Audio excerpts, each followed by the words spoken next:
Yeah, there was a couple of hundred kids in the school here at one time, and now there's about 50.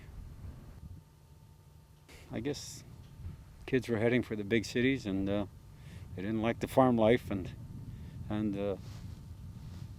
maybe there wasn't enough for for a living for a whole. Some of these families had 10 kids, and we were 11 in ours.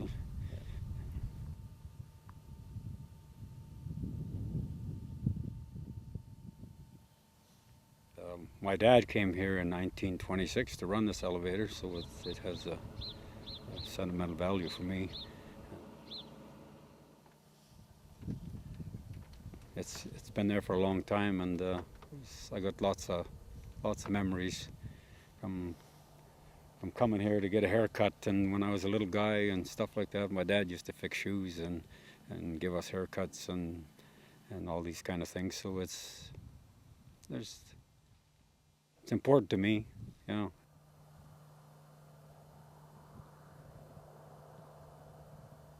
Well, the companies that owned them, I didn't want to be responsible, I guess, for the upkeep, and so they just knocked them down, and it's gone to big concrete. It's all about making money for the companies. They don't care. They don't care about us guys in these little towns. Well, some of the things that I remember was just about the time that the horses were going out and the vehicles were coming in, and there would be vehicles and horses, wagons lined up here for a quarter of a mile whenever there was room, whenever cars came in, and I'm not quite sure, but I think it's before there was quotas, so whoever got here first got most of the grain in. And so I guess this is why they were lined up like that. And as soon as one guy was dumped, he went right back and got another load and got back at the end. So it was exciting when you're a young guy to see this. I would walk to town here every day during the winter time. I come to town for coffee. I walk here, and I could see the odd shingle coming off and pieces of siding. And I figured, well, we got to do something now, or they're going to knock it down, and before it gets too dangerous. So we're trying to raise funds to restore, reshingle it, and either repaint it or do something else with the outside of it.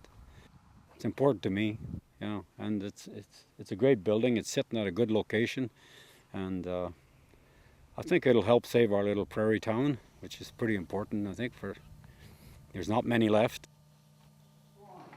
You want to be right on the edge of the scale here? Sure.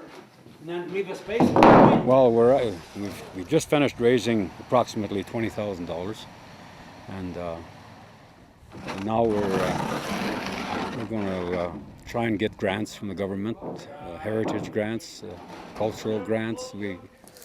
We're hoping to make a museum out of it. We've already got a few things donated, and we'll probably even put like a thrashing machine, wagons, rakes, mowers, these things from the past on the outside and the other side of it.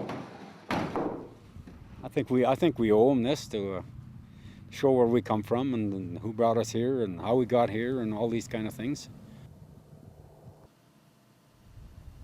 I think he'd be pretty proud. I'm pretty sure he would be anyway.